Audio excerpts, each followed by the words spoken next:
tinggal 16 hari. Iya. Ya, Makin lega apa makin Tegang? Tegang. ya manusiawi lah tegang pasti ya. Kalau nggak tegang bukan manusia berarti kita. Tegang juga. Tapi ya intinya karena ini penugasan, ya saya jalankan sebaik-baiknya. Yang dalam pikiran kita adalah bagaimana tugas itu selesai dengan baik. Lu banyak banget banyak kesempatan selalu bilang, oh ini penugasan. Saya dapat tugas, saya jalankan. Itu kayaknya kesannya lu nggak punya ambisi atau nggak punya keinginan pribadi gitu untuk bisa running di office di calon gubernur ini sih sebenarnya. Ya, Orang bisa nggak menilai lu bahwa ini lu kayaknya sebenarnya nggak mau, cuma ditugasin aja gitu. enggak, kalau penugasan itu kan nggak boleh ada kalimat nggak mau. Karena kita memang ada di partai politik kader. Ya partai politik saya kan partai kader.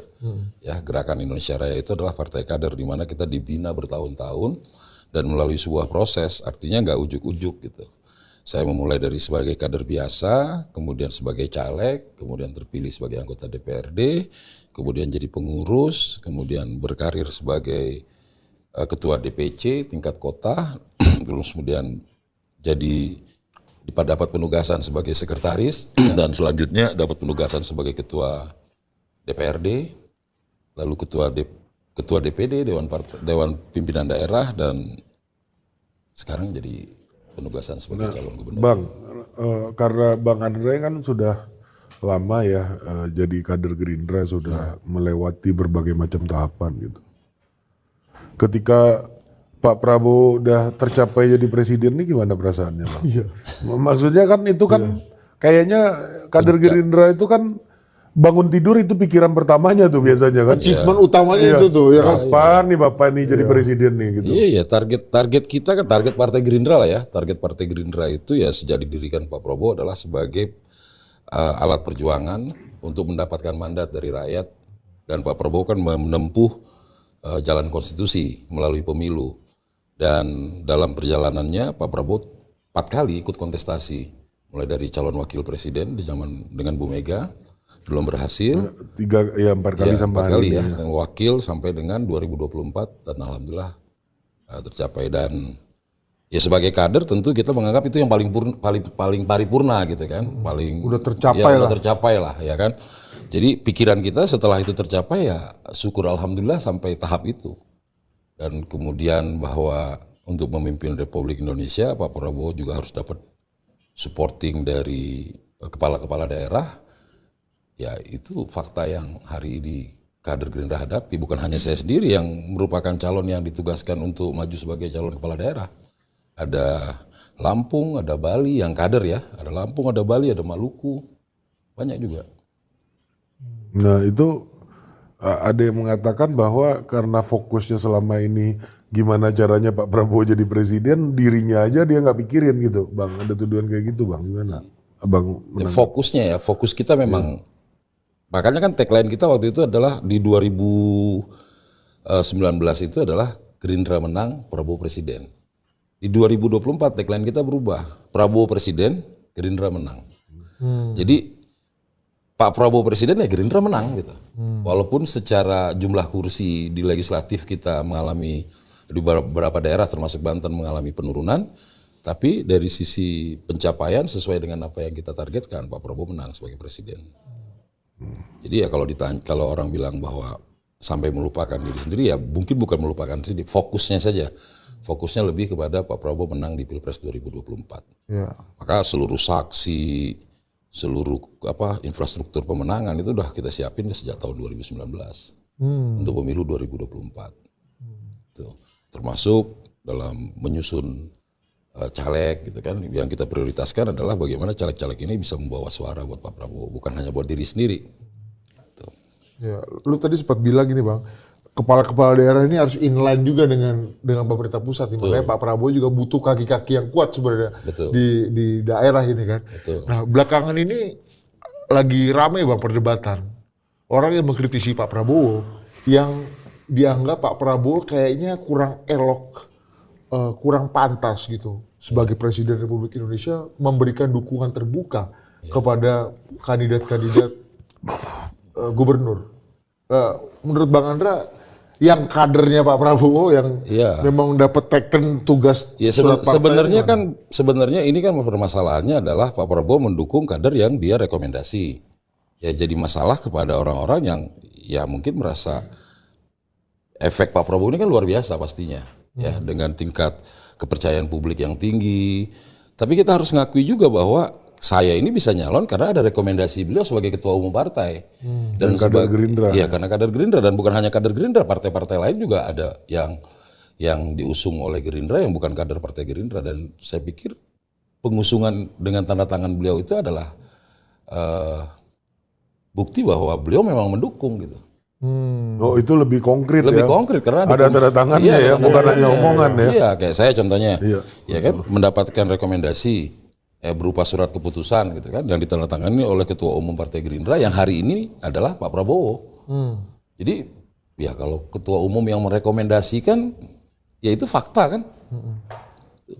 Mungkin kita nggak melihat 10 tahun di bawah Pak Jokowi nggak mungkin tengah-tengah karena Pak Jokowi bukan ketua umum atau sekjen partai gitu kan. Betul, ya. Tapi kalau dianggap itu, wah harusnya Pak Prabowo harus di atas segala beyond di election gitu, harus di atas segala kandidasi. Abang melihatnya gimana? Ya kalau sebagai kader Gerindra tentu ya saya minta didukung kan pastinya. Ya kan? Oh udah tanda tangan. Dari tanda tangan juga dan perintah kan itu. Perintah untuk memenangkan kontestasi, membangun sinergitas dengan pengurus, dengan seluruh komponen pemenangan dan itu kan perintah yang ditandatangani oleh ketua umum partai. Itu kan jelas itu ada dokumennya. Dan ya saya pikir nggak mungkin juga dia memberikan dukungan kepada yang dia nggak tanda tangan kan gitu. Ya kan? Dan bagi saya sih sebagai calon ya hari ini ya merasa beruntung gitu mendapat dukungan dari ketua umum partai yang hari ini sedang menjadi presiden.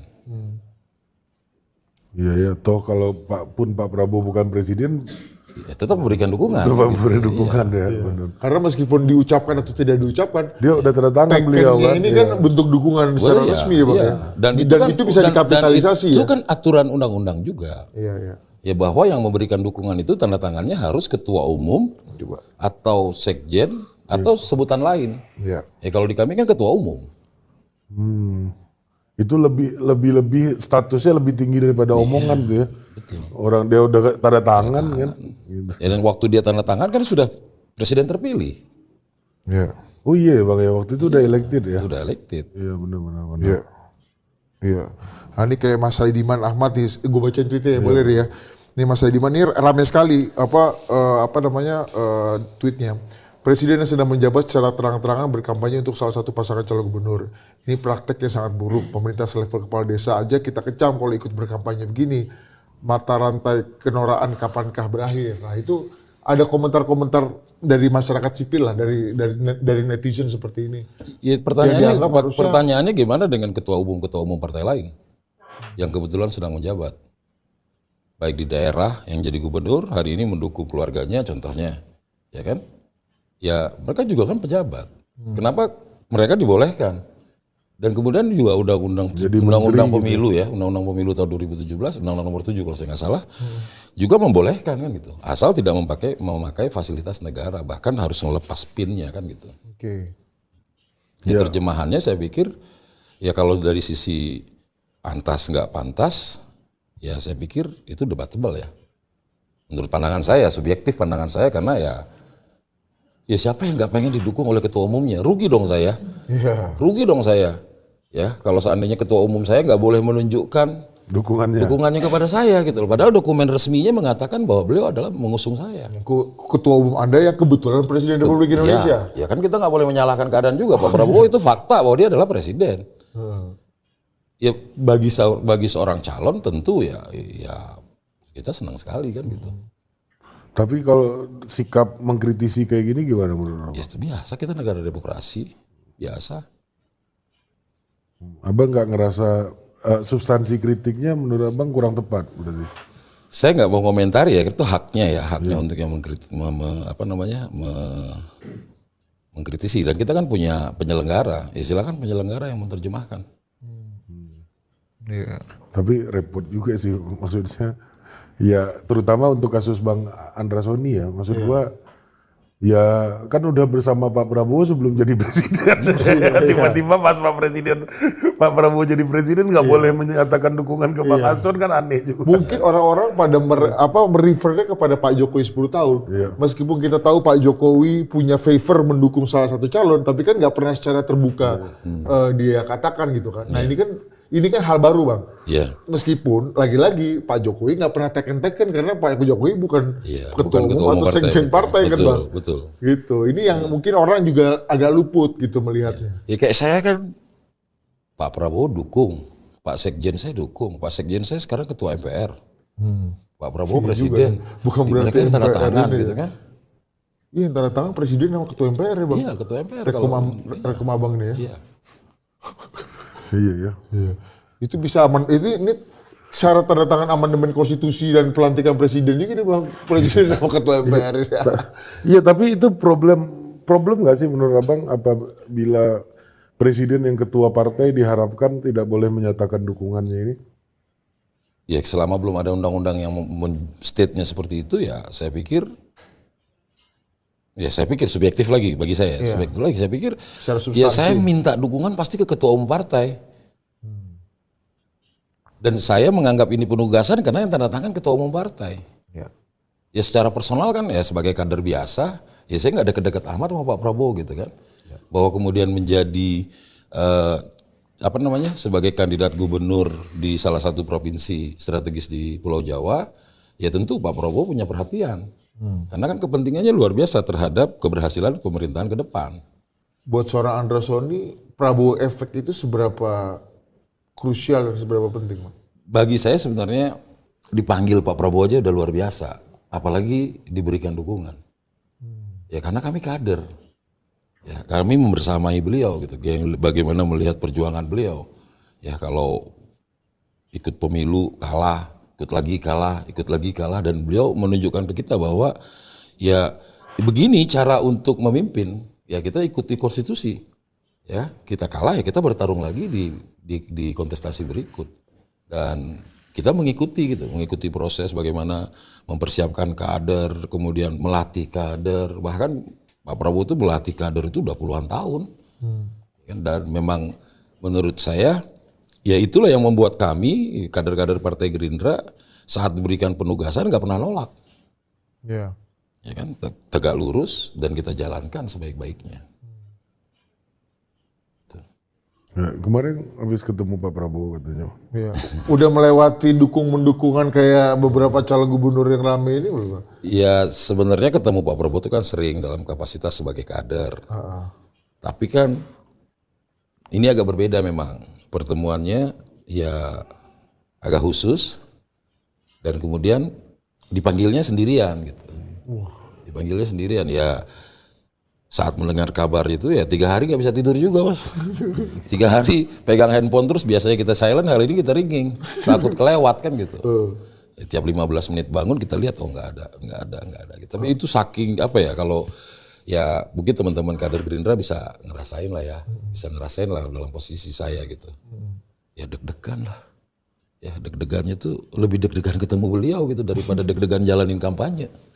Ya sambil menunggu hari pencoblosan ya lebih deg-degan menunggu jadwal ketemu. Iya. Ini kita insert juga nih foto yang Bang Andra sama Pak Prabowo nih ya, kita lihat ya, akrab banget salam-salaman ini kalau gue lihat.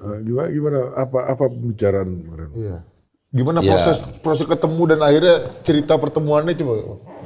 Ya saya sempat dapat WA dari orang yang ngurusi beliau itu. Terus saya bilang ini lagi pemilu banyak nih nomor-nomor yang saya nggak kenal gitu kan. Jadi saya ignore aja gitu kan.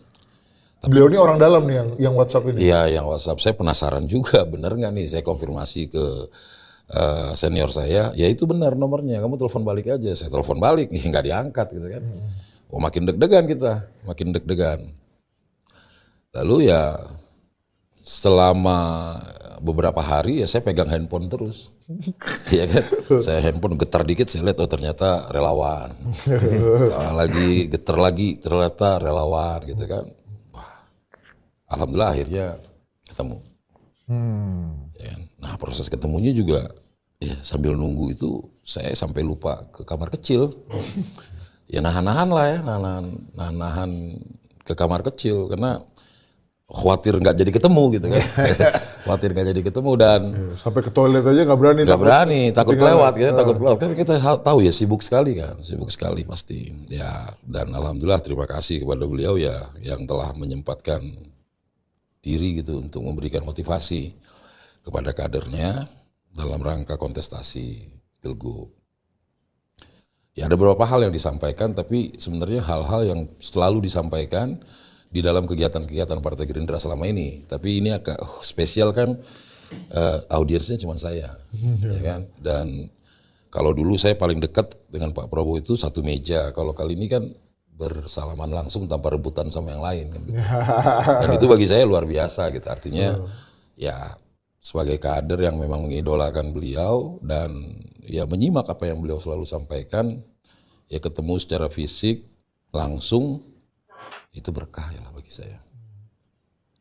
Dan saya nggak berani ngepost juga secara apa ya ketua tim saya yang ngepost kebetulan gitu kan. Raffi ya? Iya Raffi. Ya tapi saya simpan pasti fotonya kan. Makanya ntar saya mau bingkai juga. Iya.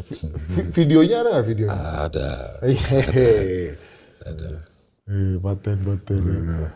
Tapi menurut abang sendiri, di situ Pak Prabowo memberikan dukungan terbukanya buat Bang Andreas. Dukungan terbuka Pak Prabowo ke saya kan dari Ya, surat udah itu udah saya tekan jelas. ya, Dari juga surat ya. itu udah. Masa surat itu mau dibantah karena saya bisa mendaftar ke KPU itu dasarnya surat itu. Buat Andra Soni, dukungan Presiden Prabowo Subianto itu efek elektoralnya seberapa besar Bang? Punya efek elektoral seberapa besar? Kalau itu menurut kan yang bisa. kalkulasi abang ya? Kalau menurut saya kan itu kan ahlinya yang bisa ya, ahli ya mungkin lembaga survei atau konsultan dan sebagainya. Tapi saya ke pribadi aja gitu, secara pribadi aja saya ngerasanya energinya jadi nambah gitu kan. Artinya, bener nih, saya didukung beneran gitu loh. Saya didukung, karena kan orang meragukan juga gitu kan, orang meragukan ya mungkin Pak Prabowo nggak tahu kali gitu kan, tanda tangan aja bisa jadi kan begitu. Tapi ya faktanya ya saya diundang untuk ketemu. Dan saya diundang dalam masa-masa kontestasi gitu. Dan bagi saya ya itu vitamin luar biasa. Booster gitu. Emang ada yang meragukan abang didukung Pak Prabowo? Kenapa? Ya kan ada yang majang-majang foto juga kan. Majang-majang foto dengan Pak Prabowo yang berkontestasi bareng-bareng dengan saya. Ya tapi itu tadi bagi saya sih sebenarnya dalam persyaratan untuk maju sebagai calon gubernur itu kan harus didukung oleh partai politik atau gabungan partai politik. Nah, karena saya kader Partai Gerindra, ya saya didukung oleh ketua umum dan itu clear gitu. Menurut saya clear itu sebenarnya. Ya kan. Tapi ya ternyata beliau berkenan menerima saya secara langsung, ya itu bonus luar biasa. Nah, gimana efeknya ke elektoral ya? Saya pikir Pak Prabowo kan punya basis pendukung. Apalagi di Banten kan Pak Prabowo juga 3 kali berturut-turut memenangkan kontestasi dengan koalisi yang berbeda-beda. Dan alhamdulillahnya saya selalu ada di 3 kali kesempatan tersebut. Menemani Pak Prabowo. Menemani Pak Prabowo dan berjuang bersama-sama dengan Pak Prabowo. Oke. Paten. Ada yang bilang gini nih Bang, izin. Memperebutkan Pak Prabowo di Banten itu adalah sebuah keniscayaan seperti kata Abang, karena Pak Prabowo punya basis suara 3 kali pemilu menang di sana gitu. Ada yang bilang gini, orang-orang yang permisif gitu ya. Mau Andra Soni ataupun Airin yang menang di Banten, toh Pak Prabowo tetap happy. Dua-duanya tetap Kim gitu kan. Prabowo's win gitu. All Prabowo's final gitu kurang lebih. Abang komentarnya gimana? Ya beda lah. Kalau kedekatan saya kan bukan kedekatan biologis. Pak Prabowo bukan darah saya. Tapi saya bisa sampaikan bahwa ya kami ini ideologisnya. Ya kan? Manifesto perjuangan partai politik Gerindra itu jadi santapan kami kan hari-hari, gimana harus dekat dengan rakyat dan bagi sebagainya lah, itu yang selalu disampaikan, gimana harus membuat pemerintahan yang bersih. Dulu kan Pak Prabowo sering dibilangin prabocor ya Kak, kan itu sering dulu ya. Dan alhamdulillah hari ini ya kita ngelihat gimana kepercayaan publik kepada Pak Prabowo terus meningkat saat belum genap 1 bulan memimpin Republik, hal-hal yang selalu dia sampaikan dulu itu betul-betul dia terapkan. Kayak gini sederhana lah, saat Pak Prabowo menggunakan mobil Garuda. Maung gitu, mobil yang katakanlah masih 70% ini lokalnya ya. Tapi ada semacam kebanggaan bagi kita gitu. Maksud saya kebanggaannya gimana? Oh bener ya yang diomongin Pak Prabowo tuh langsung. Bahkan Pak Prabowo kan pernah bilang, masa komputer aja kita pasti pakai komputer luar gitu kan. Nah saya punya keyakinan suatu hari pasti akan dilakukan oleh Pak Prabowo. Karena setiap yang dia ucapkan itu sebagai kader kita perlahan-lahan melihat gitu. Saat dia punya kesempatannya, saat dia punya kewenangannya dia lakukan. Itu ya bagi saya ya sebagai kader ya udah benar saya ikut beliau. Oh jadi abang selalu melihat ada rekam jejak seia kata dan perbuatan dari Pak Prabowo ini. Iya betul. Itu kita rasakan. Emang kalau soal mobil Maung dan mobil dalam negeri ini, apa yang pernah Pak Prabowo impikan bang? Yang sering abang dengar gitu di acara-acara. Saya yang satu saya ingat adalah dia bicara tentang dulu kita pernah bikin pesawat. Kita pernah bisa bikin pesawat gitu. Terus kita banyak hal yang dia cerita. Kemudian kita punya potensi pasar yang besar. Mahasiswa kita, anak-anak sekolah kita masih pakai komputer atau laptop buatan luar gitu kan. Padahal kan kita juga bisa buat gitu kan. Tinggal gimana pemimpinnya mau apa enggak dan itu kan betul gitu. Dan kemudian kayak model retreat kemarin tuh, ya itu kan model-model kayak gitu kita alami terus setiap tahun. Ya sebagai anggota DPRD, sebagai pimpinan partai, ya kita mengalami hal-hal kayak gitu. Dan Pak Prabowo langsung ya? Pak Prabowo langsung jam 3 pagi kita kumpul, kemudian sama-sama dengerin Sumpah Palapa dan sebagainya. Dan gimana contoh ya saya kayak nyebut, kenapa saya nyebut waktu di debat saya bercerita prolog saya itu terkait dengan Gubernur Suryo. Karena memang Pak Prabowo selalu cerita tuh tentang pahlawan-pahlawan nasional dan ya itu ngebuat kita jadi apa ya? Ya jadi kayak patriotis model Pak Prabowo lah gitu ya kan. Itu kan seneng gitu ngelihat gaya Pak Prabowo kayak gitu. Dan saat dia jadi presiden dari pidato pertamanya aja gitu kan kita udah bukan hanya kita kadernya, yang lain juga kagum. Tinggal yang lain kan pasti nunggu gitu. Kalau kita punya keyakinan pasti akan dia lakukan. Makan bergizi gratis gitu kan. Terus bicara tentang stunting. Pak Prabowo kan ngomongin stunting udah lama. Ngomongin tentang stunting dan kita juga sudah melakukan revolusi putih namanya.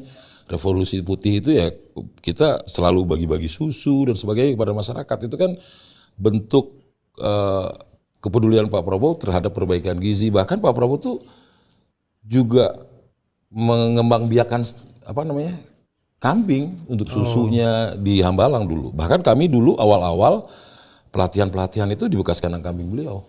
Oh gitu. Iya di tahun-tahun 2009. Kambing Etawa. Ya kambing Etawa. Iya. Jadi maksud saya apa yang dia sampaikan itu ya betul-betul dilaksanakan. Dilakukan. Ketika ada kesempatan ketika itu, dia memiliki kewenangan. Makanya kan dia selalu bilang bukan ingin mengambil kekuasaan tapi kan untuk mendapatkan kewenangan. Gitu. Jadi kembali lagi ketika ada orang yang mempertanyakan kenegarawanannya Pak Prabowo dengan ikut cawe-cawe dukung-mendukung dalam proses kontestasi pilkada, sekali lagi ini menurut lu bukan suatu hal yang... Ya salahnya di mana ketua partai politik? Ya kalau soal etis dan tidaknya itu kan persepsi. Gimana kalau mereka yang didukung? Buktinya banyak juga kok yang berharap dapat dukungan beliau kan gitu. Ini hanya karena kebetulan yang didukung beliau ya karena memang secara konstitusi yang ada dalam hal ini adalah persyaratan untuk mendaftarkan diri di KPU sebagai calon itu kan harus ditandatangani oleh ketua umum atau sekretaris jenderal partai atau sebutan lain. Dan Pak Prabowo tanda tangan itu. Kenapa nggak masalah lain yang Pak Prabowo tanda tangannya? Iya. Sama juga dukungan itu bang ya. Itu lebih clear lagi dukungannya. Lebih clear itu malah kan. Lebih clear itu kan. Iya. Ada teken ini kan. Ada tekennya itu. Iya, menarik. Ini isu yang menarik soal ini. Iya, lagi rame. Lagi rame banget bang, perdebatannya ini. Iya, kalau Bang Andra melihatnya di Banten gitu ya. Jadi gimana sekarang pertarungan dalam kompetisi ini gimana Bang? Apa yang menurut Abang sekarang yang jadi problem utama di akar rumput itu apa sih sekarang? Yang paling banyak diributkan di akar rumput sekarang di Banten. Ya, Jangan-jangan kita yang dari padahal dekat nih Jakarta sama Banten ya. Jangan-jangan kita terlalu bias atau miss atau gimana gitu loh Bang. Apa yang menurut Abang di media itu muncul tapi nggak muncul tapi di bawah itu jadi pembicaraan. ya sebenarnya kan Jakarta ini kan kontradiktif ya. Sorry, maaf, maksud saya Banten ini dengan merupakan wilayah perbatasan Jakarta, sebagian wilayahnya itu aglomerasi Jakarta. Kenyataan yang selama ini terlihat kan jauh banget gitu loh sama Jakarta. Padahal macetnya sama gitu di perbatasannya itu. Tingkat pendidikannya jauh. Terus kemudian penganggurannya tinggi. Terus kemudian pendidikan tadi yang saya sampaikan, kemudian ya tingkat kemiskinan kita nomor 5 di Pulau Jawa, yang termiskin ke-5 gitu. Dan segala macam potensi. 5 besar berarti ya? 5 besar. Di Pulau Jawa ya, di Pulau Jawa. Ya, Jogja kalau nggak salah pertama, kemudian Jawa Tengah, Jawa Timur, Jawa Barat, dan kemudian Banten. Jadi ya permasalahan utama di Banten itu ya saya melihatnya 3 hal. Itu pertama terkait dengan pendidikan, kedua kesehatan, yang ketiga terkait ekonominya. Dan saya menganggap bahwa rantai kemiskinan itu ya bisa terputus saat kita berinvestasi di bidang sumber daya manusia. Nah, sumber daya manusia ini ya salah satunya adalah pendidikan. Nah, kemudian pendidikan ini menurut pandangan saya yang belum bisa dinikmati seluruh masyarakat Banten. Ada beberapa data anak-anak putus sekolah, kemudian anak-anak yang tidak bisa lanjut dari SMP ke SMA, masih banyak di Provinsi Banten. Permasalahan utamanya karena jumlah sekolah di Provinsi Banten terkait dengan kewenangan provinsi yaitu SMA, SMK itu masih tidak sebanding dengan jumlah lulusan SMP. Sehingga ya saya mencoba menawarkan kepada masyarakat Banten sekolah gratis. Ya, sekolah gratis untuk swasta. Ya, sekolah gratis untuk swasta. Karena memang saya punya keyakinan saat swasta itu bisa digratiskan sehingga potensi anak-anak yang tidak bisa diterima di sekolah negeri ini itu bisa ke swasta. Walaupun swasta itu juga nggak seluruh swasta, karena kan ada orang tua yang memang memiliki kemampuan keuangan lebih, ya dia bisa memilih sekolah. Tapi ada orang tua atau banyak orang tua karena memang menjadi wilayah yang masih penduduk miskinnya tinggi, banyak orang tua yang walaupun nggak terlalu mahal ukuran kita, tapi orang tua nggak sanggup untuk biaya anaknya. Makanya menurut saya solusi sekolah gratis itu perlu dilaksanakan di Banten. Dan kemudian kan sekolah negerinya sudah gratis. Sekolah negeri ini kan juga dibiayai oleh pemerintah daerah. Jadi bantuan operasional sekolah yang dari nasional yang diterima oleh sekolah negeri itu kan nggak cukup untuk menggratiskan. Maka bantuan operasional sekolah daerah itu diberikan kepada sekolah negeri. Artinya ya supaya adil, anak-anak yang nggak diterima di sekolah negeri ini karena keterbatasan tempat duduknya atau kelasnya, itu diberikan juga biaya yang sama untuk supaya bisa menikmati sekolah gratis. Itu maksud saya. Itu permasalahan yang saya lihat di Provinsi Banten. Ya karena akhirnya SDM-nya mentok ya untuk tumbuhnya Bang ya. Ya kan ini kan pasti ada korelasinya antara pendidikan dengan lapangan pekerjaan kan. Pencari kerja dari tempat lain dia lulusan SMA. Pencari kerja dari Provinsi Banten dia rata-rata cuma SMP. Ya, dari situ kan sudah kalah.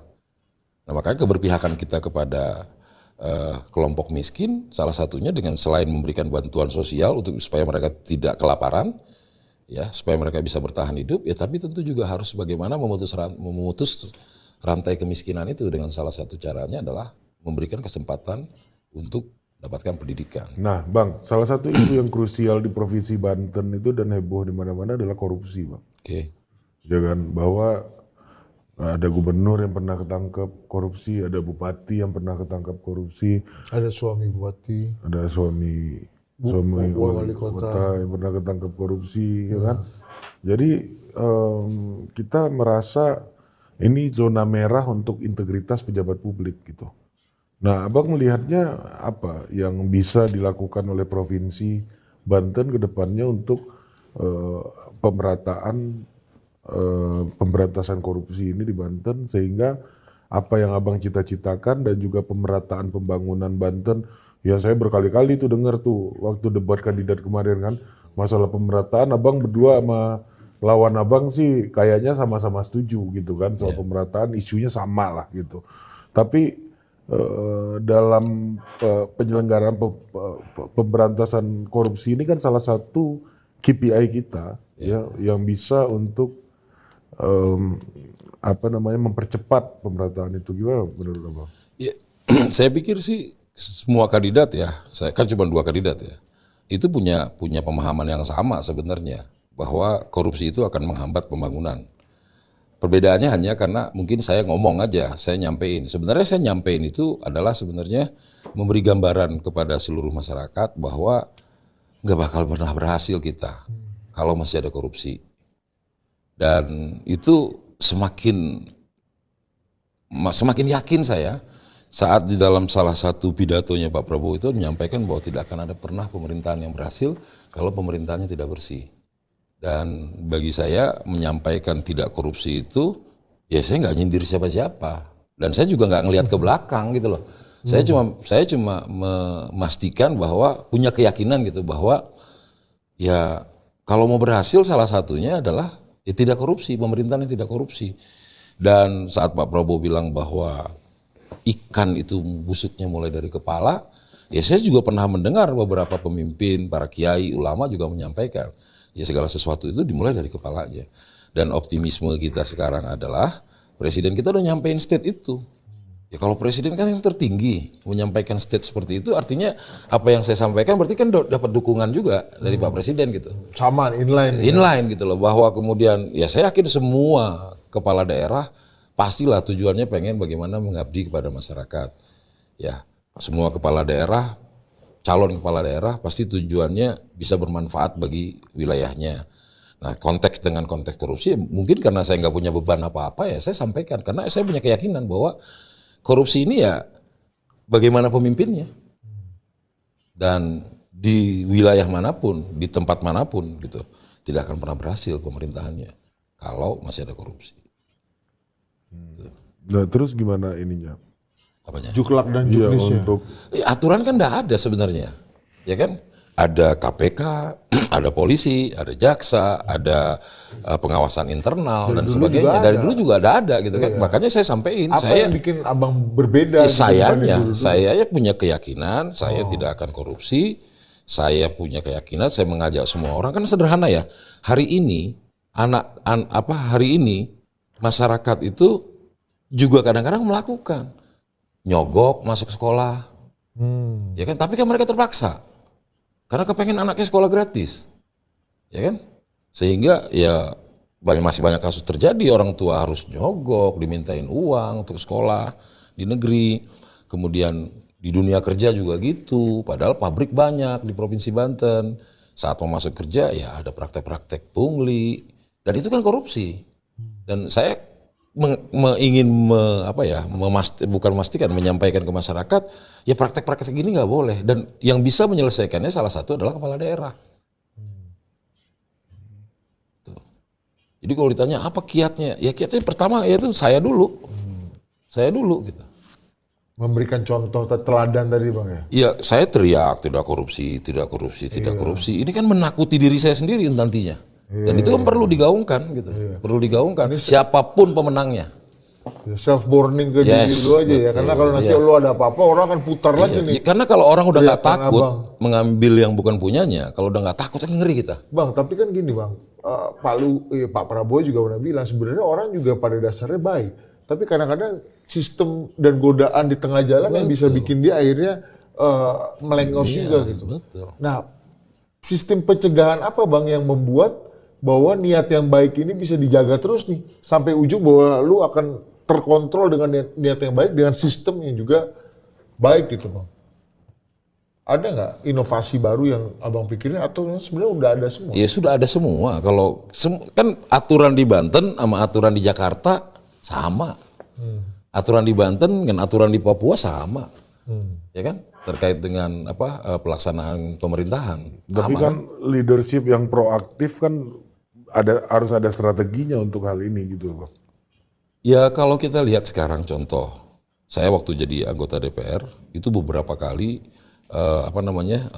melaksanakan kegiatan seminar, kegiatan BIMTEK, bahkan melibatkan keluarga juga terkait dengan anti korupsi, pencegahan korupsi, dimulai dari keluarga. Itu saya ngalamin juga gitu loh. Ya, keluarga diajak gitu kan, ikut di kegiatan resmi. Jadi kalau strategi khusus kayak gitu itu adalah komitmen kepala daerahnya. Ya kan? Karena aturan kan kita nggak mungkin bikin juga aturan sendiri, ya kan? Karena kewenangan pemerintah Provinsi Banten itu kan sudah diatur juga. Ya, kewenangan terkait dengan penegakan hukum dan sebagainya itu kan ada di pemerintah pusat. Ya kan? Makanya ada lembaga-lembaga lembaga-lembaga seperti KPK, Kejaksaan Agung, kemudian Polri, ya, dan kemudian juga ada APIP-nya dan sebagainya untuk masalah internal gitu kan di internal. Jadi saya harus meneriakkan tidak korupsi itu bukan berarti saya punya cara khusus gitu kan, cara jitu. Nggak spesial amat sebenarnya kalau kita ngomong itu. Tapi itu kok komitmen. Ya, terus kena apa masalahnya juga kan? Spesial. Iya, maksudnya nggak ada yang sophisticated. Kalau dulu misalnya gini, Iya. Pak Ahok dulu, wah kita bikin e-katalog atau apa gitu sehingga lu nggak Sekarang bisa udah ada transaksi. semua. Sekarang udah ada semua gara-gara banyak orang-orang canggih kayak misalnya Pak Ahok, Bu Risma, ini Udah Pak ada semua, Jokowi. iya memang tinggal komitmen dari. Iya, kayak e-katalog contohnya. Ya kan sekarang udah semua. Ya kan pengadaan barang dan jasa juga udah melalui e-katalog kan gitu. Tapi kalau memang ya kembali lagi ya komitmen gitu loh. Ya kan? Artinya permisif terhadap hal-hal seperti itu kan akhirnya membuat ya pemerintahan akan gagal. Ya bagaimanapun e-katalog dan lain-lain ini kan Buatan manusia juga. alat semua kan tergantung orangnya kan. Kan yang klik juga kan personal. Iya, pasti lebih canggih pula nih ya kan. Enggak, tapi Bang Andra sebagai orang yang lama di daerah juga pasti tahu kan cara main pakai e-katalog segala macam itu lubang-lubangnya pasti tahu kan Bang. Ya pemahaman kita tentang itu ada. Ya pemahaman kita tentang itu ada. Sehingga lu tahu kalau ada orang bermain harusnya. Ya saya pikir penegak hukum juga tahu kok itu. Ya kan? Kan ada audit BPK dan segala macam. Makanya kan ya alhamdulillahnya sebenarnya Provinsi Banten sejak tahun 2016 ya itu selalu WTP. Yang sebelumnya nggak pernah WTP gitu. WTP itu Wajar tanpa pengecualian, artinya pertanggungjawaban laporan keuangan. ya menurut Abang WTP itu melambangkan integritas nggak? Jaminannya enggak juga. Tapi paling tidak itu kan salah satu ukuran yang diakui oleh negara gitu kan, hasil audit ya kan pelaporannya. Minimal kan pelaporannya dulu kan gitu sesuai dengan ketentuan. Gitu. Ya. Tapi kalau gue lihat ini ya, kan lagi banyak kan ini karena pilkada serentak ya Bang, semua ya. Kita kan tiap hari isinya TV ini, YouTube ini debat, ini besok debat ini lagi. Dan hampir banyak banget Bang, gue lihat. Calon kepala daerah tuh selalu ini kita punya aplikasi tani, aplikasi B. So, hampir semua tuh jualannya kartu dan aplikasi-aplikasi Bang. Saya nggak punya aplikasi. Itu gara-gara idola lu itu. Siapa? Insinyur ini. Siapa? Insinyur Joko Widodo. Iya. Kalau itu kartu. Iya kartu. Ini aplikasi Bang. Udah waktu itu pernah jualan aplikasi juga sama. Iya, kalau aplikasi Ridwan Kamil kayaknya. Oh iya, banyak deh. Banyak deh gitu-gitu. Saya sih nggak ada. Ganjar juga aplikasi Bos. Kan sebenarnya kan Nggak, lu nggak mau bikin aplikasi Banten sehat maju enggak lah. Kan ala gini, Dewa 19 gitu nggak? Itu CPT. di kita dulu ada namanya Simral dan itu berlaku di seluruh pemerintahan daerah. Kemudian sekarang ada namanya SIPD, Sistem Informasi Pemerintahan Daerah. Itu kan udah ada tuh, ya kan? Gimana proses perencanaan, bagaimana proses penganggaran dan sebagainya. Gitu. Jadi menurut lu nggak terlalu banyak gunanya lagi tuh? Ya, Apa inovasi aplikasi? Ini kan Banten ya. Banten itu kan beda sama Jakarta. Jakarta itu penguasanya satu, gubernur, ya kan? Karena kabupaten dan kotanya itu kan administratif. Jadi kalau seandainya Jakarta menggunakan aplikasi, ya otomatis seluruhnya akan pakai. Tapi kalau terkait dengan Provinsi Banten, berapa aplikasi? Ada 4 kota, 4 kabupaten, sama provinsi. Nanti Cilegon bikin sendiri, Nanti semua bikin sendiri, ya kan pengadaannya sendiri lagi. Ya, aplikasi kan nggak gratis juga kan? Iya benar. Jadi saya punya keyakinan bahwa kami di daerah ini kan sebenarnya gubernur itu kan kepanjang tanganan seorang presiden kan di daerah. Makanya kan kewenangan atau urusan pemerintah itu kan dibagi-bagi. Ada urusan absolut yang pemerintah daerah nggak bakal ikut-ikutan, ya kan? Terkait dengan keamanan, terkait dengan moneter, terkait dengan agama, diplomasi dan sebagainya. Kemudian justru kan kewenangan provinsi itu ya cuma kewenangan konkurennya yang diberikan kewenangan untuk mengurusi urusan wajib, salah satunya adalah pendidikan. Nah, pendidikan juga kan nggak semua pendidikan, tingkat SMA, SMK, dan SKH itu yang menjadi kewenangan Provinsi Banten. Jadi kalau saya cerita tentang SD, SMP, SMA kepanjangan. Kalau kewenangannya urusin SMA, SMK, dan SKH. Termasuk aplikasi. Tapi sebagai seorang gubernur, kan tugas kita kan mengkoordinasi. Dan ya contoh ya kayak masalah pertanahan itu kan urusan umum. Itu kan urusan pemerintah pusat yang dikerjakan oleh daerah kan gitu. Terus banyak lagi UMKM. Makanya kayak UMKM kan ada dinasnya kan, ada dinas UMKM. Kalau terkait dengan pertanahan kan nggak ada dinas dinas BPN di provinsi gitu kan. Adanya kan kantor wilayah. Kanwil. Kantor Terus wilayah. itu kan sentral ini kan Iya, itu yang saya bilang kewenangan absolut tadi. Iya kan kewenangan. Terus kayak sekolah-sekolah itu kan kalau memang mau bagus kualitasnya, kalau abang gimana tuh misalnya kalau ada pungli segala macam itu tuh kan harus ngawasinnya gimana bang?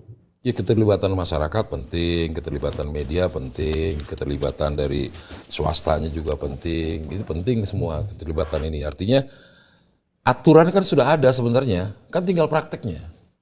Jadi kalau seandainya calon gubernur punya program-program yang berbeda dengan yang sudah diatur, saya juga bingung gitu loh. Ini kan udah ada aturannya, penegakan aturannya aja. Jadi lu gak usah terlalu sok kreatif amat juga sebenarnya bang ya. Inovasi-inovasinya kan nggak dijalanin juga sama aja bohong, ya kan? Bang, by the way nih bang ya, Banten ini kan kalau gue lihat beberapa tempat-tempat tadi itu mendapatkan proyek strategis nasional di PSE ini untuk kawasan ekonomi, hiburan-hiburan, ya kan? Masa hiburan malam, hiburan PSN ngaco aja. Enggak ya, karena ada hiburannya juga di situ. Ya, kan? hiburan kan bukan hanya di Banten, hiburan di Jakarta, di tempat lain juga ada hiburan. Itulah kawasan-kawasan ekonomi khusus ini. Lu gara-gara lihat CPT. Iya, gue lihat. Tiap ada abang gua ini bang, tiap malam minggu ini dia ke daerah Banten dulu untuk mencari hiburan ini kan. Ya, di sana kan kulinernya juga udah berkembang, ya kan. Pusat pertumbuhannya Jakarta sekarang orang mungkin terlalu macet. Kalau cuma kuliner kan bisa di Tangerang. Benar, kan gitu. Ya, berkembang memang. Lu ngeliatnya gimana nih bang? Untuk masa depan yang menjadi bola muntah Jakarta ini bang, untuk orang cari hiburan, leisure, kawasan ekonomi khusus, Maksudnya Budi konser. Maksudnya Budi karena pemerintah berkomitmen untuk judi online, apakah mungkin judi offline? Ya galak. Banten itu kan terkenal dengan iman dan takwanya. Dan itu kan juga salah satu misi kita, bagaimana meningkatkan iman dan takwanya itu. Salah satu dengan ya pendidikan anti korupsi. Kan itu bagian iman dan takwa juga. Korupsi kan mencuri, jadi kan nggak boleh. Nah, tapi kalau kasih iklim yang bagus untuk dunia hiburan dan ekonomi, hospitality ekonomi ini menurut Kan saya gimana? bilang tadi, kalau bicara tentang Banten itu ada kota, ada kabupaten, dan mereka juga dipilih oleh rakyat, ya kan? Dan kemudian ada perda-perda masing-masing. Contoh Kota Tangerang itu ada perdanya. Perda yang nggak boleh ada yang menjual minuman beralkohol ya di masyarakat. Makanya terus ada juga tempat yang masih bisa gitu kan. Ya saya sih ngelihatnya Banten hari ini benar kata Budi tadi bahwa akan dapat muntahan nih dari Jakarta. Sebenarnya muntahannya sudah lama. Kepadatan penduduk di Jakarta akhirnya kan tempat pemukiman kan ke ini. Makanya berkembanglah pemukiman di Tangsel, di daerah Kabupaten Tangerang dan Kota Tangerang. Banyak perumahan-perumahan besar yang dikembangkan oleh pengembang-pengembang besar. Kita sebutnya kota-kota satelit kan, Bintaro, Alam Sutra, BSD dan sebagainya. Jadi ya Banten harus bisa memanfaatkan itu tanpa meninggalkan jati dirinya Tangerang. Maaf, Banten harus bisa memanfaatkan itu tanpa meninggalkan jati dirinya. Tapi pemerintah harus memberikan juga iklim Investasi yang ya bagus ya Bang, betul, supaya sesuai dengan peraturan perundang-undangan. iya Betul. Betul. Nah, gimana untuk itu yang omongan Budi tadi untuk Dunia malam nggak apa? mempercepat investasi apa Ya, yang kalau Bang bilang mau dorong? mempercepat investasi, Banten ini nomor 5 loh investasi terbesar di Indonesia hari ini. dari tadi 5 terus Bang Kalu. Ya, emang nomor 5. Kalau bagian investasi kan bagus. Iya, yang nomor 5, miskin ya kan? juga paling nomor 5. Miskin nomor 5, pengangguran nomor 2. Oh, 2. Ada bedanya, pengangguran nomor 2. Iya. Ya tadinya pengangguran nomor 1. Ya tapi survei Agustus dari BPS itu kita turun gitu, turun. Nomor 1 siapa Bang? Nomor 1 Jawa Barat. Oh. Ya orangnya juga banyak. Iya orangnya juga banyak. Enggak dari persentase ya, dari persentase. Dulu di satu provinsi itu. Apa? Jabar Bawa Banten ini satu provinsi. Iya dulu sih. Ya kita kan hasil pemekaran ya, tahun 2020. Nah, apa Bang untuk mempercepat untuk mempermudah investasi itu masih mungkin nggak? Lagi-lagi aturan tentang investasi itu kan enggak ada. Udah diatur semua kan terkait dengan investasi dan sebagainya kan udah diatur. Peran pemerintah provinsi cukup ini nggak sih Bang? Peran pemerintah provinsi penting dalam rangka melaksanakan proses-proses perizinan yang menjadi kewenangan provinsi. Karena gue lihat kayak misalnya kawasan BSD atau PIK aja bisa sampai PIK 1, 2, 3, 4, 5, 6, 7, 8, 9 misalnya nanti kalau berkembang terus gitu ya. Ya kan perizinannya bukan di provinsi, Pusat itu. pusat. Ya kan, tapi kita ini kan bagian dari pemerintah pusat. Bagaimana kita bisa memfasilitasi sesuai dengan peraturan perundang-undangan supaya bisa terlaksana dengan baik. Nah, sama satu lagi Bang, Abang tadi ngomong investasi RT RW-nya Tangerang, Banten, Banten. gimana menurut Abang? Itu perlu direview lagi atau? Belum lama kan itu, Iya. ya kan perda zonasi ya. Iya. Perda zonasi itu belum lama di masa saya itu. Jadi ketua. Iya jadi ketua. Perda itu agak lama pembahasannya dan kemudian sudah selesai. Karena memang itu mandatori dari pemerintah pusat bahwa kita harus segera menyelesaikan. Dan dalam penyusunan perda dan sebagainya itu nggak boleh bertentangan dengan aturan yang ada di atasnya. Ya. Jadi kita lebih ke peraturan yang sifatnya daerah untuk melaksanakan yang sesuai dengan peraturan perundang-undangan Nah, di menurut atasnya. Abang ini RT RW ini tinggal dieksekusi aja dengan baik. Sudah dieksekusi kan? Ya, Sudah maksudnya berjalan. untuk Ya, tinggal kedepannya. dijalankan aja, jangan ada pungli, ya kan? Terus kemudian dibuat cepat, itu kan standar pelayanan minimum kan? Standar pelayanan minimumnya terkait dengan kewenangan tadi. Gimana supaya kalau seandainya memproses sebuah dokumen, contoh dokumen kependudukan, ya jangan lama-lama. Harusnya, karena kan kesian orang jauh-jauh gitu kan, nanti nyampe di sana, makanya mall pelayanan publik contohnya. Sekarang kan berkembang tuh mall pelayanan publik, di beberapa daerah, Tangsel sudah punya, Pandeglang sudah punya, beberapa tempat sudah punya, ya kan. Nah yang untuk provinsi, ya harus lebih optimal pelayanannya. Karena provinsi ini kan lebih banyak ngurusin urusan-urusan yang sifatnya adalah pendelegasian dari pemerintah pusat. Tuh. Ya termasuk tadi kalau Bang Andre bilang, oke, yang penting kepala daerah berkomitmen. Kalau ada di bawah-bawah kan nanti kita harus tindak. Nah gini Bang, kadang-kadang gini, menindak bawahan, yang pungli, yang maling, yang bandit segala macam itu kan, kan nggak semudah yang dibayangkan Bang. Karena ya gimana, kan mereka ini kan nggak bisa dipecat juga kawan ini kan. Ya Maksud kalau gua, pelanggaran kenapa enggak? Dia kan, gimana sih Bang? Jadi maksudnya jabatan membayangkan- bisa dipecat. iya. ASN-nya ya. Iya, maksud gua gimana Bang? Karena pikiran publik, bener kata Ari, jabatan mungkin bisa dirotasi Jadi dipindah maksudnya kemana-mana. Budi nggak akan pernah bisa gitu. Nggak ada efek jerahnya, maksudnya karena kalau udah ketahuan apa ya hukumannya, ya hukuman Ya dia. tegakkan hukumannya aja, kan ada aturannya gitu loh. Ada aturannya. Pungli itu kan nggak boleh. Bahkan udah ada udah ada cyber pungli. Terus pungli itu kan bagian dari korupsi juga. Ngurus apa-apa mesti bayar. Kalau bayar kan ada pelayanan yang memang mengeluarkan biaya. Tapi kan jumlahnya, angkanya kan udah ditentukan peraturan. Ya kan? Ya, kalau di atas itu ada apa namanya, ada ketentuan-ketentuan yang tidak diatur, ya itu namanya pelanggaran. Ya masyarakat silakan melaporkan. Jadi kadang-kadang kan masyarakat nggak laporin karena masyarakat juga pengen buru-buru juga, itu yang nggak harus kita ini. Makanya standar pelayanan minimum itu terkait dengan waktu dan sebagainya harus benar-benar sesuai dengan yang sudah ditentukan. Nah, tadi Abang juga bicara soal pendidikan dan kesehatan jadi orientasi utama. Problemnya sekarang itu adalah kesejahteraan dari pekerja-pekerja di sektor pendidikan dan kesehatan. Misalnya masih banyaknya guru honorer, nakes yang honorer juga banyak, yang orang-orang yang belum dapat akses untuk, bahkan mereka yang mengurusi kepastian hidup orang aja hidupnya masih belum pasti gitu. Ya kan? Ya, Nah ini dan ketiga rekrutmen. ya. Ya kan ini juga problem nih. Tadi saya sempat ngonten sama Fritz Gritsch gitu ya. Itu salah satu problem dalam menghadirkan keadilan itu menurut dia adalah rekrutmen penegak hukumnya yang masih belum sesuai dengan standar gitu dan jauh dari kelayakan. Nah, Di hulunya berarti ya. di hulunya. Nah ini ada dua problem nih, yang udah ada belum sejahtera, juga masih banyak yang belum terpenuhi. Sementara tugas mereka mensejahterakan Orang rakyat, lain, orang ya kan? lain, ya. Gimana kita mau yang kedua masalah rekrutmen. Ini rekrutmen apa nih? Penegak hukum. Rekrutmen ASN. kesehatan dan tenaga kesehatan dan juga tenaga pendidik. Ya kan, yang udah kerekrut aja juga belum tentu sejahtera mereka ini. Nah, Abang gimana gagasannya? Ya, terkait dengan pendidikan jelas ya. Artinya tenaga pendidik kita yang memang perlu kesejahteraannya diperhatikan. Ya karena Abang dari tadi ngomong gratis-gratis terus kan. Perlu diperhatikan. Jadi di satu sisi saat kita melakukan namanya sekolah gratis juga harus linear juga, ya kan? Tenaga pendidik kita juga sertifikasinya juga, kemudian kesempatan berkarirnya dan kemudian juga kesejahteraannya juga harus bersamaan. Kan nggak akan bisa terjadi. Nanti orang sekolah gratis siapa yang ngajarin? Iya. Ya kan, siapa yang ngedidik? Ntar dia ngasih catatan aja, habis itu ditinggal. Iya, benar. Ya kan, makanya sertifikasinya, kemudian pengawasan dan sebagainya harus berjalan. Jadi kadang-kadang gini, saat kita punya sebuah ide, orang langsung lihat permasalahan yang lain-lain. Kita dibenturkan dengan permasalahan yang lain. Kan nggak mungkin juga kita nggak selesaikan permasalahan kesejahteraan dan sebagainya.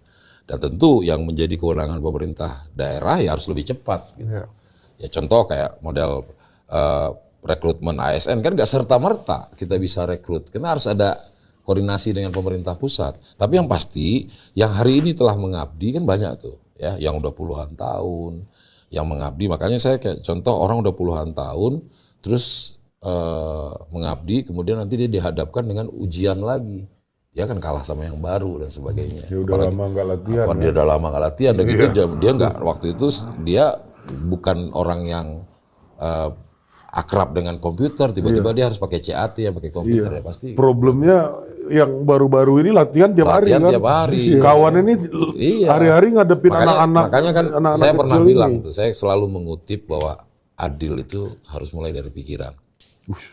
Nggak penting itu sayang, karena ya nggak bisa kan kita nggak apa namanya ya tadi gitu ya. Saya pernah mendengarkan keluhan dari tenaga honor yang dia akhirnya nggak bisa masuk sebagai orang yang lulus ujian karena diadunya sama anak-anak yang baru lulus fresh graduate dan segala macam dengan menggunakan sistem CAT. Jadi harus Padahal dia pengabdiannya hari-hari ya, pengabdiannya udah lama. Makanya Jadi menurut Abang sistem yang ada sekarang tuh diskriminatif dong? bukan diskriminatif, yang pasti harus ada pengecualian lah untuk orang yang sudah pengabdiannya dalam jumlah tahun tertentu. Iya kan? ada ini matrikulasi lah kalau itu. Ya, Ya. itu diskriminatif. Afirmasi kali ya. Afirmasi. Iya, itu kan Afirmasi. diskriminatif, makanya butuh afirmasi. Itu kan Budi bilang diskriminatif karena saya kan kepengennya nggak mengoreksi pemerintah pusat ya. Iya. Kan kalau saya mengoreksi ya, saya calon gubernur. Gitu.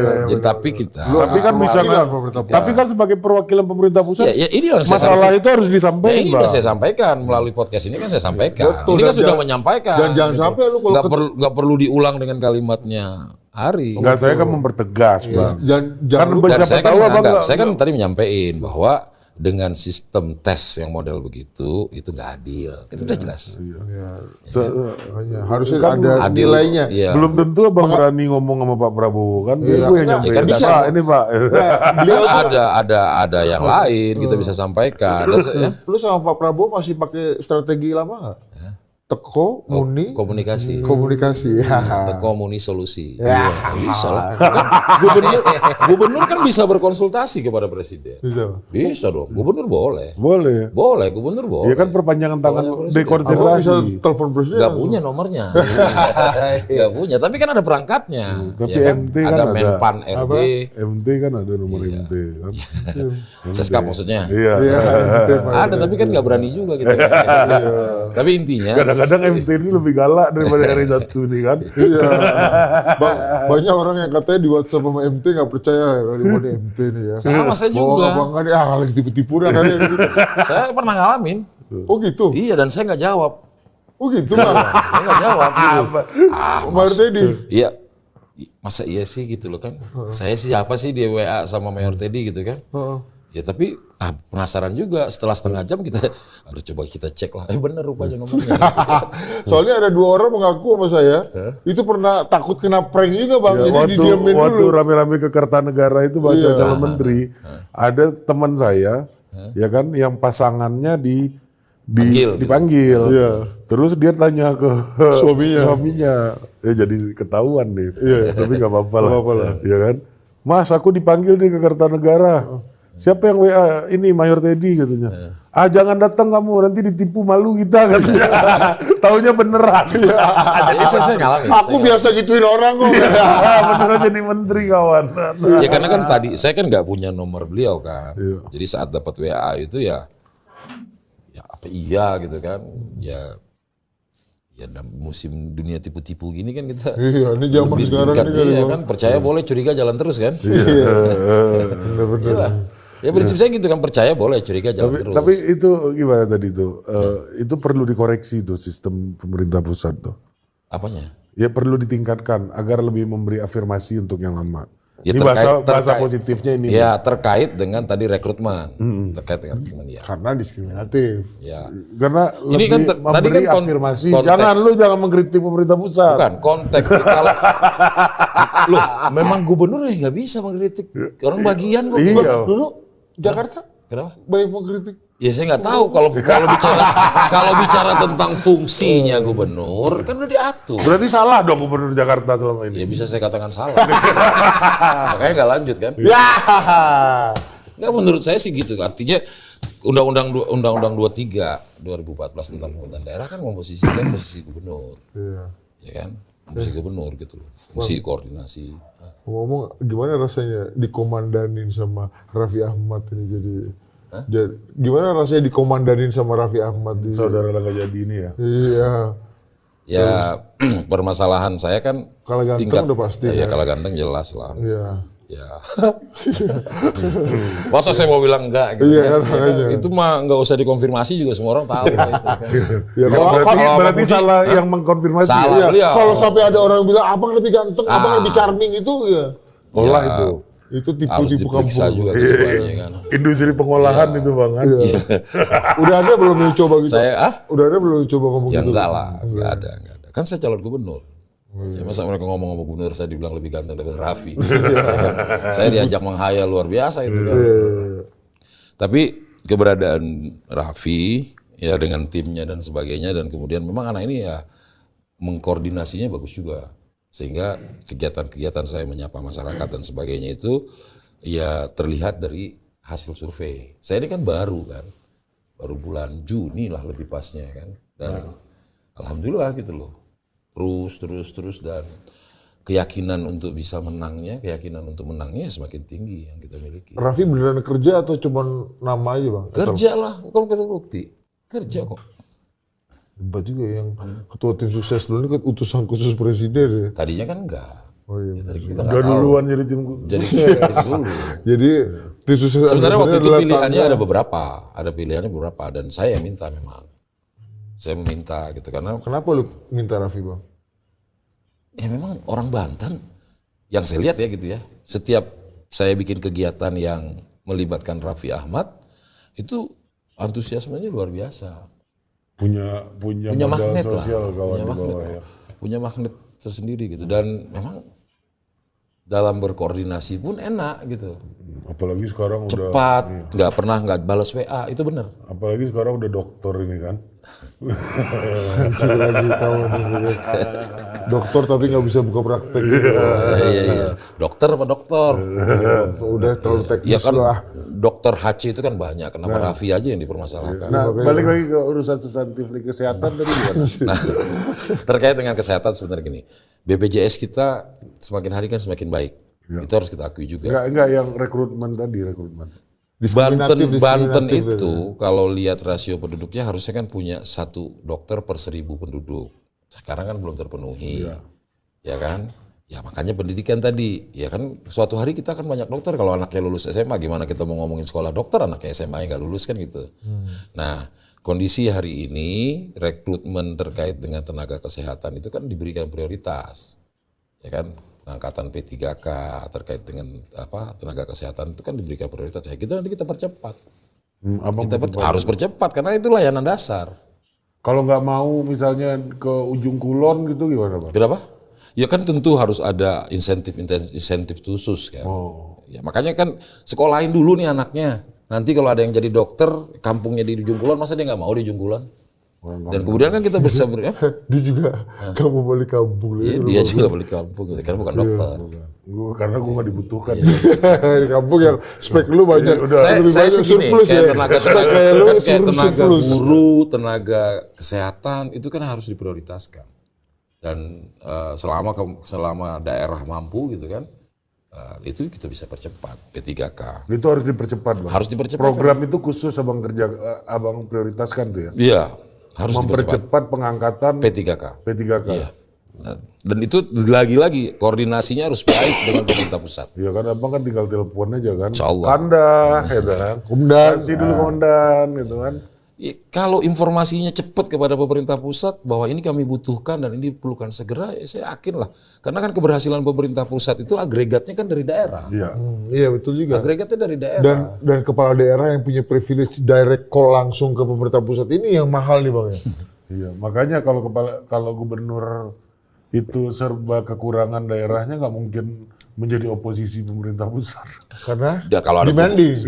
kalau ada gubernur oposisi saya bingung. Iya. Kita kan di sistem pemerintahan kita presidensial. Ya kan? Dan kemudian juga kita kan daerah itu diatur dengan undang-undang pemerintahan daerah. Undang-undang itu dibuat oleh pemerintah pusat dengan DPR. Inilah yang gua nggak setuju sama disertasinya Edward Ghani membenarkan pemerintah daerah bisa jadi oposisi ini. Gimana mau oposisi orang gaji pegawainya jadi gaji apa BN gimana? Nah, lo masih ada pertanyaan? Gua ada pertanyaan pamungkas nih. Boleh. Menurut abang 10 tahun belakangan ini pembangunan Tangsel kalau abang mau kasih nilai berapa nilainya? Kok Tangsel? Saya calon gubernur. Tangerang Selatan. Saya calon gubernur. Saya calon gubernur. Lu jawab aja apa sih? Angka berapa angka? Saya calon gubernur.